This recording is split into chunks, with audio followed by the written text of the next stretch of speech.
Welcome to OotoTV. This time we're discussing creating your personal health and wellness pack.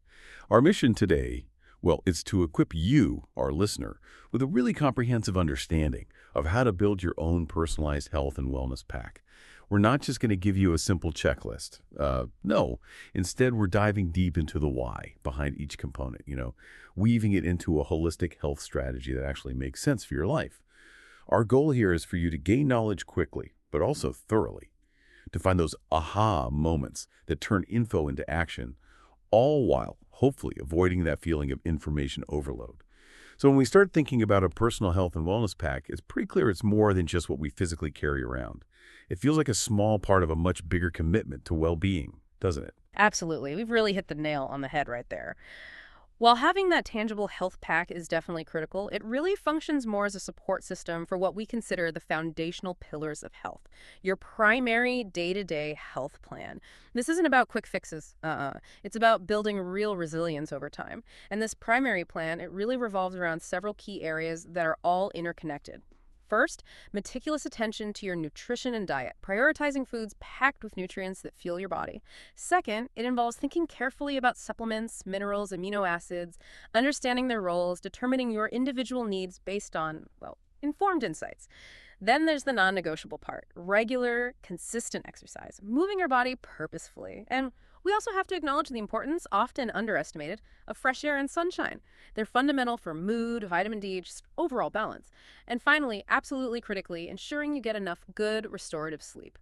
Plus, having proactive stress management techniques, these last two are indispensable for your immune system, for mental balance. These aren't just, nice ideas, they are the bedrock, the foundation upon which any truly effective health strategy has to be built. That really does set a powerful context. It emphasizes the pack as, well, one tool within a much broader lifestyle commitment. So, if those are the foundations for daily life, let's shift focus to what comes before we even think about grabbing that physical pack. We're talking prevention, the very first, maybe the most empowering step in building a solid personal health plan. It's about building resilience, proactively getting your body ready to resist illness before it really takes hold. Fundamentally, prevention means embracing a healthy lifestyle, just like you outlined. Balanced diet, regular activity that suits you, getting that crucial sleep, managing stress. These daily habits aren't just good ideas. They're the active cornerstones supporting your immune system. But beyond those lifestyle choices, there's another big area of prevention that often, well, sparks a lot of discussion. It needs careful thought, navigating vaccinations and immunity. How do we approach this kind of complex topic, especially when we want to understand all the options available? Indeed, this is a really significant area, and yes, often debated in public health and personal wellness. It's imperative we approach it with clarity and understand the different perspectives. When we talk about vaccinations, it is absolutely crucial to state clearly that vaccinations are just an option. Okay. They are not the only option for maintaining health or preventing illness. We also must acknowledge that sources indicate vaccinations may be very high risk and cause adverse reactions. Furthermore, it's asserted that all vaccinations have adjuvants and are experimental. Just for clarity, adjuvants are substances added to enhance the immune response. The experimental aspect suggests ongoing research into long-term effects. This means each vaccination inherently carries some notable percentage of risk versus reward that individuals really need to weigh carefully for themselves. Now, in contrast, natural immunity is consistently presented by many sources as a superior anti-immune process. This is the immunity that develops when your body directly encounters a pathogen and mounts its own full adaptive response, often leading to broader and longer-lasting protection. Ultimately, the desired goal for community health, as many sources point out, is herd immunity. But it's vital to clarify what this really means in this context. It means that people share biological intelligence through social interaction. This viewpoint suggests that through natural social interactions and exposures, a community's collective immune strength builds up, fostering a more resilient population overall. Considering all these points is really essential for informed personal health planning. That's a really profound perspective, and it definitely highlights the need for informed personal choices around immunity. Okay, shifting gears slightly, but staying within prevention, let's talk about something maybe less debated, but just as fundamental. Essential hygiene practices. These are the daily habits that, when done consistently, can massively reduce illness transmission. What specific hygiene habits should everyone really prioritize? Sometimes we overlook the simple things, right? Oh, absolutely. The power of the basics in hygiene can't be overstated. We're talking frequent, thorough hand washing. Soap and water. It sounds simple, but it's incredibly effective at removing germs. The scrubbing action, the soap breaking down virus envelopes, it works. And when soap and water aren't handy, hand sanitizer with at least 60% alcohol, that's the next best thing. The alcohol deactivates many pathogens. These steps are crucial for breaking transmission chains, preventing you from infecting yourself after touching surfaces, just reducing the pathogen load around you. And don't forget cleaning high-touch surfaces, doorknobs, light switches, phones, countertops. It's all about creating an environment that discourages illness. Right? Simple but effective. Hmm. So once we've embraced prevention through lifestyle, thought about immunity, nailed down hygiene, we get to the core of today's discussion. Assembling the physical health pack. This is where we gather the tools and remedies for common ailments, those unexpected issues. Now, you always emphasize one key principle here, don't you? What's that absolute non-negotiable? Yes, absolutely. And it's the most critical point, really. Customization is paramount. Your health pack must always be tailored specifically to you, to your individual needs, your unique medical history, and importantly, considering any potential interactions with medications you already take. There's just no one-size-fits-all pack that works for everyone. A guide like this gives a framework, sure, but you, ideally with your healthcare provider, need to adapt it precisely. It's about safety and effectiveness for you. That means knowing your predispositions, your allergies, your ongoing conditions before you even think about adding an item. That's such a crucial point. Personalization is key. So following that logic, let's start with something very personal. Prescribed medications. This is vital for anyone with chronic conditions or specific emergency needs, but, and this is a big but, you should only include meds prescribed specifically to you by your doctor. We are definitely not suggesting sharing prescriptions or anything like that. Okay, with that clear, what are some common examples of prescribed meds someone might need in their pack for emergencies or just continuity of care? Okay, yeah. For specific conditions, several things come to mind right away. If you use an albuterol inhaler for asthma or sudden breathing issues, having enough is non-negotiable. Same goes for severe allergies if you could have anaphylaxis. An epinephrine autoinjector, an EpiPen is life-saving. It must be accessible. For chronic conditions, think metformin for type 2 diabetes or lisinopril, maybe losartan, for blood pressure. These are daily essentials. Cholesterol meds like atorvastatin or simvastatin would also be crucial inclusions if prescribed. Nerve pain, maybe gabapentin or pregabalin. And it's really smart to talk to your doctor about getting an emergency backup prescription for antibiotics, say amoxicillin or the erythromycin, especially if you get recurrent infections like UTIs or sinus problems. For severe anxiety or seizures, having something like clonazepam or lorazepam on hand might be critical. Prednisone, a steroid, is often used for sudden inflammation, bad allergies, autoimmune flares. And for really bad nausea and vomiting, ondansetron, Zofran, can make a huge difference, prevent dehydration. The key strategy here is aiming for at least a 3 to 7 day supply of your critical daily meds, maybe more depending on where you live.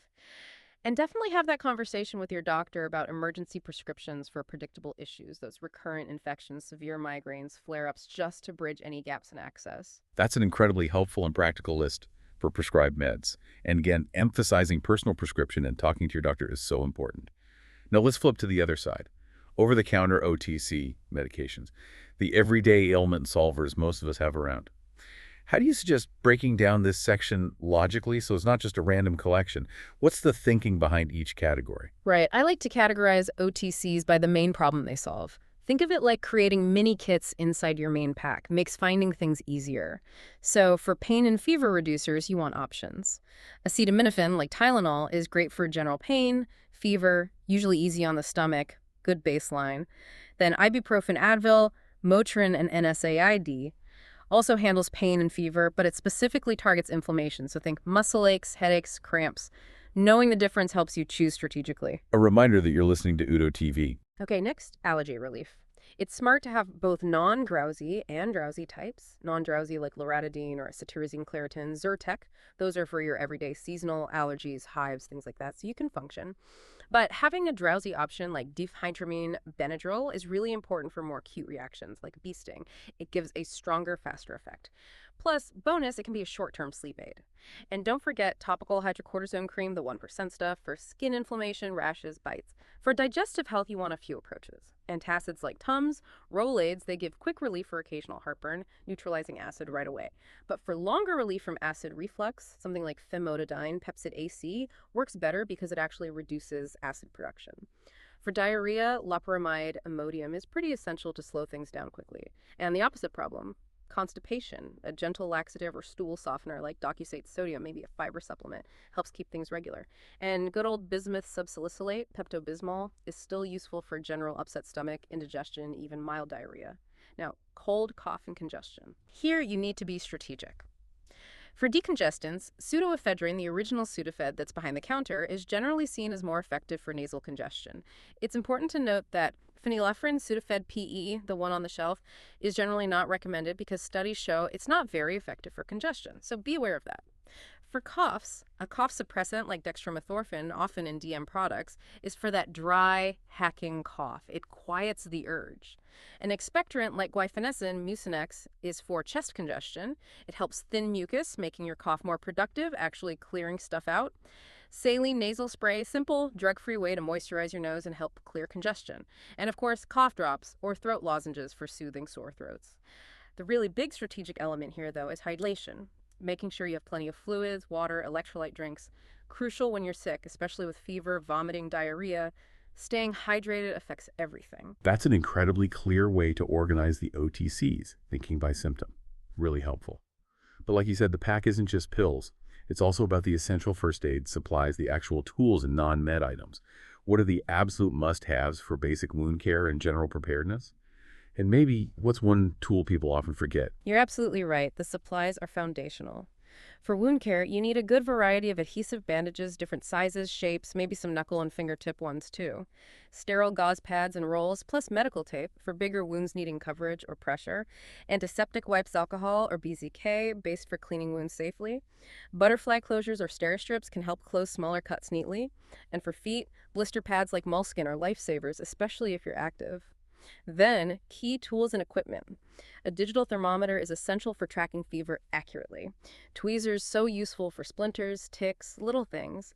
Small, sharp scissors for cutting tape, gauze, even clothing if needed. Disposable non-latex gloves, crucial for hygiene when dealing with wounds or fluids.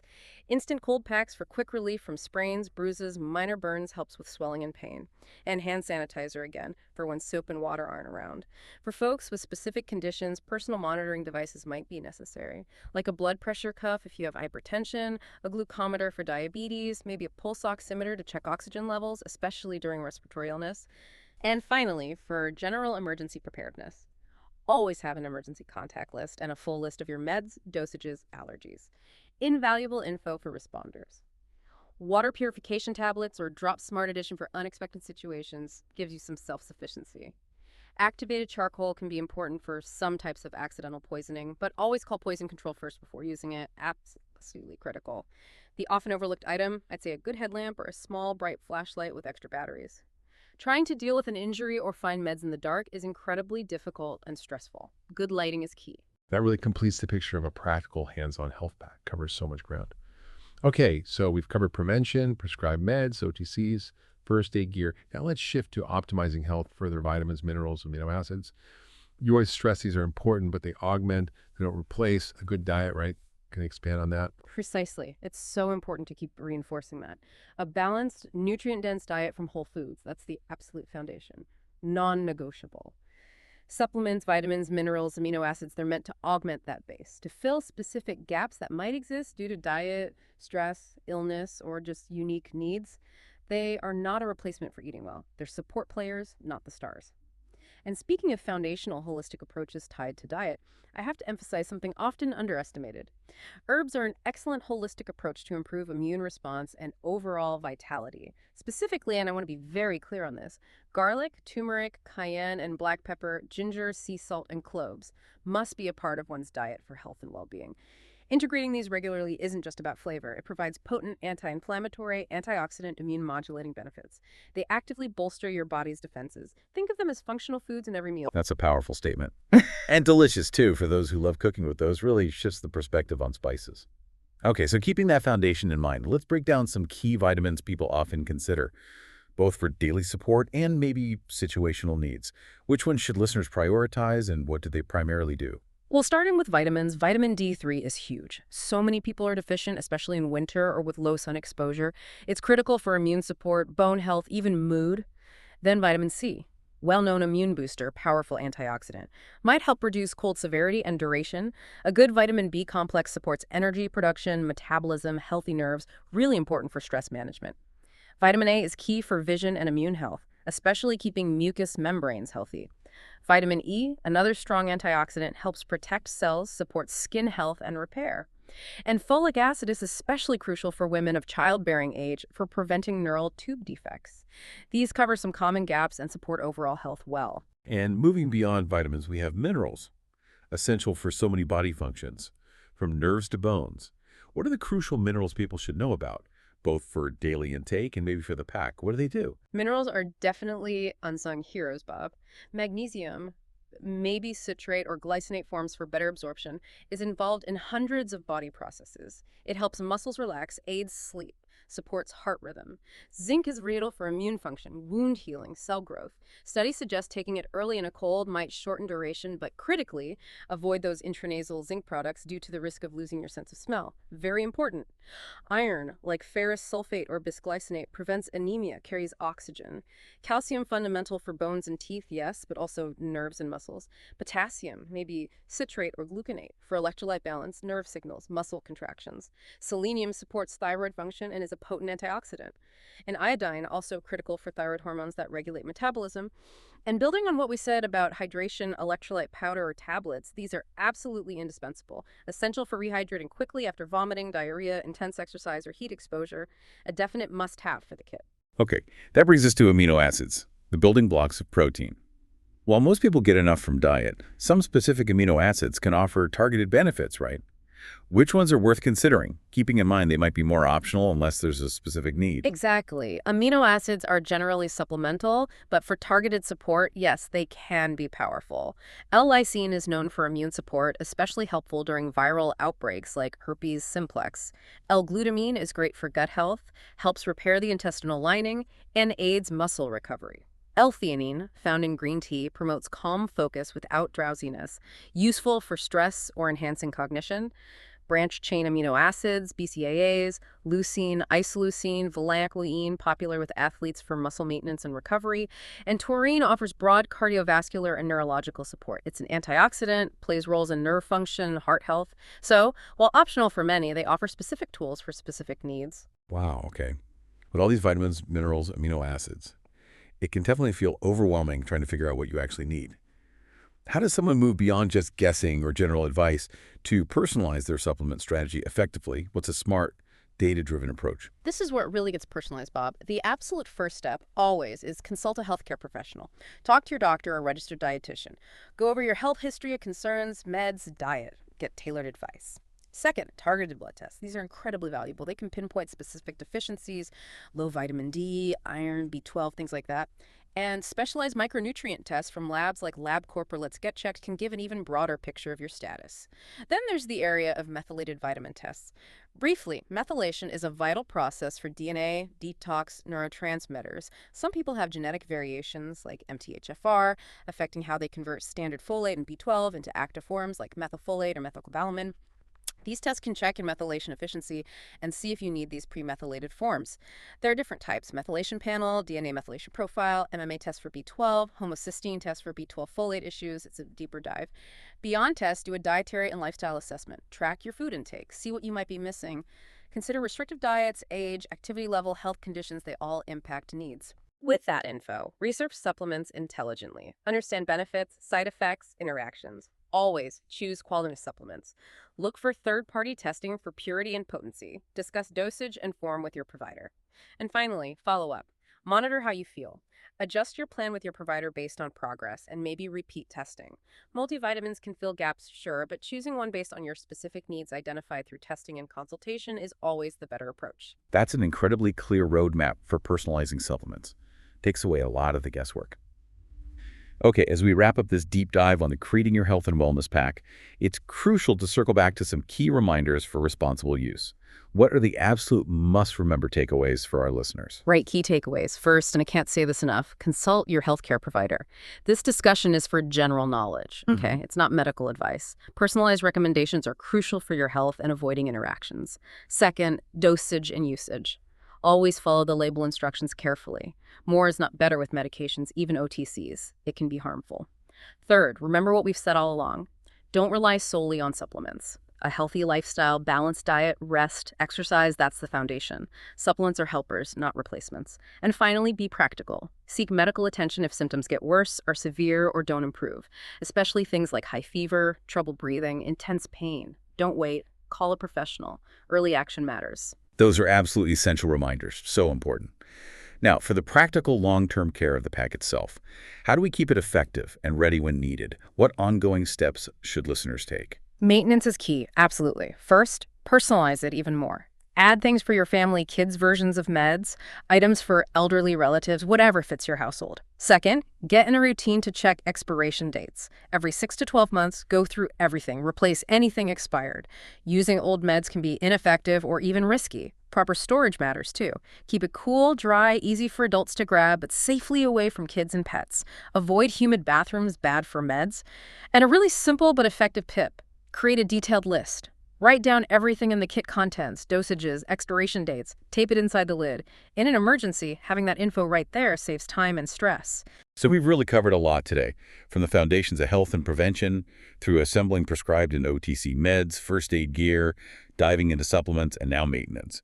It's clear a well-thought-out personal health pack is way more than just stuff in a box. It's an empowering tool for proactive health. As we finish, what's one final thought or question you'd like to leave our listeners pondering? Okay, as you build and maintain your pack, think about this. How does this whole approach, this comprehensive view of personal health, go beyond just treating sickness? How does it become a real investment in your long-term vitality, your resilience? And maybe ask yourself, what one small, consistent action, something beyond just putting items in the pack, will you start today to actively build your overall well-being from the inside out?